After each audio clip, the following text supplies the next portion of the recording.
Gain ng civil complaint ang GMA News anchor at host na si Atom Araulio laban kina dating Undersecretary Lorraine Marie Badoy at Jeffrey Celis. Kaugnayan sa umano'y serya ng pag-atake at paninirang puri ni Badoy at Celis kay Araulio at kanyang pamilya sa pamamagitan ng social media at programa nila sa telebisyon.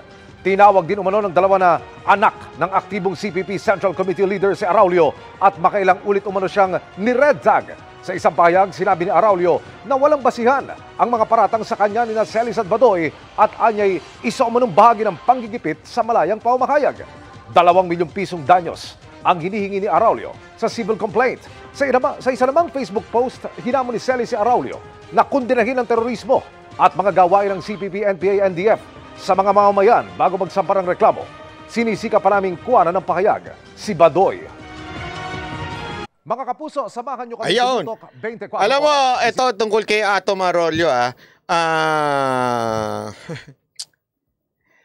kasi totoo naman yung kanyang nanay ay isa sa parang aktivista. Although inakusuhan ng ilang mga katulad nila Lorraine Badoy at saka nung isa pang basta yung isa pang host ng SMNI.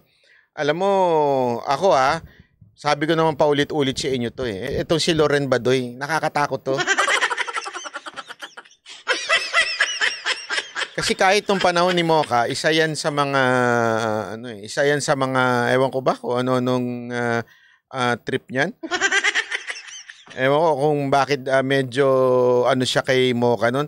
Kaya sinabi ko walang biro, kaya noon pa lang sinabi ko na noon, etong tao na ito, instead na mag-focus sa kanyang appointment, instead na mag-focus sa kanyang trabaho, kung ano-anong hinihirit niya. Kaya nga, di ba, kung maalala nyo, na fake news ito kay, kay Pacquiao. Meron na itong na-create na, na fake news kay Pacquiao, na alam ko na, din yan, na demanda o parang pinatanggal or something. May issue rin yan, na, kaya, noon pa lang, ganun na ako dyan kay Lorraine Badoy, Buti na nga lang, hindi na-renew yan, buti na lang kahit sumipsip ito kay Marcos noon during the campaign, kahit medyo umano-ano to kay Marcos noon, hindi siya na alam ko hindi na na napagpatuloy ito kay, ibig sabihin hindi ito na-appoint or napunta sa NTFL alam ko kasi delikado itong halin to. Panahon pa lang namin sa PCOO. Pagkakaharap to ni Mocha, bait-bait Pero pag nakatalikod, ewan ko na lang.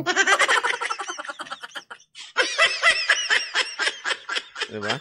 Kaya, tingnan natin kung yung demanda ni Atom Araulio ay magkakaroon ba ng bunga dito kay Lorraine Badoy.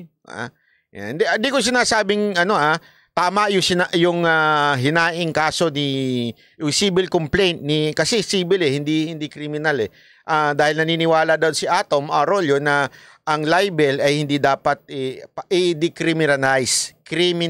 Basta decriminalize. Wag nang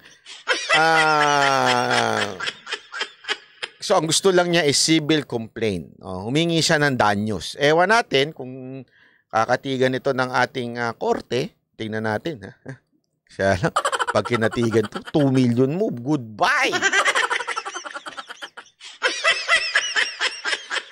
Hindi, kasi, alam mo, mahirap dito, yung sinabi.